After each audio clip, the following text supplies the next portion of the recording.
Beaucoup plus calme, notre série de la semaine consacrée à la pêche. 1,5 million de pratiquants en France, des passionnés, des spécialistes du genre, dont les pêcheurs à la mouche, comme le Meusien Matteo Perjean. Lui pratique le no-kill, chaque poisson pêché est remis à l'eau, une passion dont il veut faire son métier. Laurence Duvois, Stéphane Matuchet.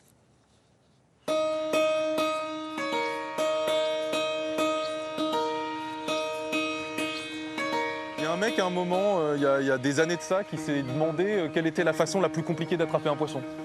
Et il en a fait un sport.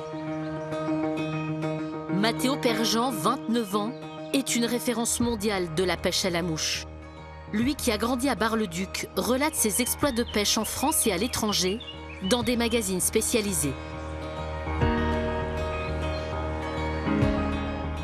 Ce jour-là, il nous donne rendez-vous sur les bords de la Saulx.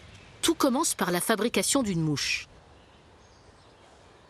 La mouche, c'est des imitations d'insectes, dans la plupart des cas, en tout cas pour la truite, qui n'ont quasiment pas de poids, puisque c'est simplement un enroulement de plumes et de poils autour d'un hameçon qui va imiter un vrai insecte. On peut faire des mouches qu'on appelle des streamers, qui vont nager et imiter soit des poissons, on peut imiter des crabes, des crevettes, voire même des algues pour les poissons qui sont exclusivement herbivores.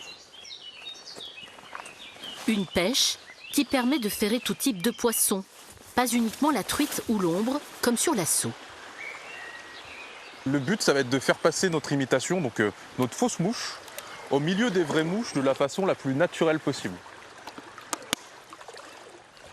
Là, on voit qu'il y a un petit peu d'insectes sur l'eau aujourd'hui. Il y a une petite averse qui continue de tomber. Ça, c'est pas mal pour la pêche. Sachant que tout l'art de la pêche à la mouche réside dans le lancer. C'est un mouvement qui est un petit peu particulier, qui est décomposé en 4 temps, sur le mouvement classique à la française. Donc c'est tout un principe d'accélération et de blocage.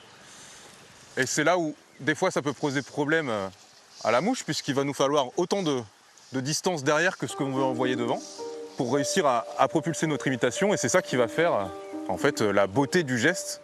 On arrive à sortir vraiment des gros poissons avec des fils très très fins et des tout petits hameçons. Et des poissons, il y en a beaucoup. 34 000 espèces recensées dans le monde. Sur ces photos, celles que le moucheur a réussi à capturer. Ce que j'aime bien, c'est justement attraper des nouvelles espèces. Donc je voyage beaucoup pour la pêche. Pour attraper des espèces un peu légendaires dans notre milieu. Mais à chaque fois que j'attrape un nouveau poisson, ça me permet aussi d'agrémenter ma liste d'espèces. Alors là, je crois que je suis à 179 espèces. Par exemple, l'année dernière, j'ai aussi pêché le requin à la mouche en Bretagne, à la pointe du Finistère. On a fait une journée on a mis une quinzaine de requins au sec, entre 1,50 m et 2,10 m. Qu'il est loin, le temps où le petit garçon découvrait ce qui allait devenir une passion sur les bords de la rivière meusienne, l'Ornain. L'Ornain, au centre de Bar-le-Duc, est un parcours comme ici, exclusif mouche fouettée. Et quand on quittait l'école avec un copain qui pêchait aussi, on avait remarqué qu'il y avait des gros chevennes, qui est un poisson blanc, qui se nourrit d'insectes aussi, mais ils étaient tellement pas pêchés que quand les voitures passaient sur les ponts, ils gobaient les cailloux. On a acheté une canne à mouche, on a acheté des nymphes au magasin d'à côté.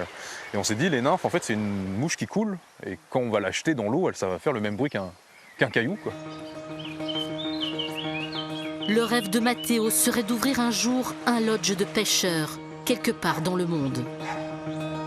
Il partira en quête de cet endroit en début d'année prochaine, avec sa compagne.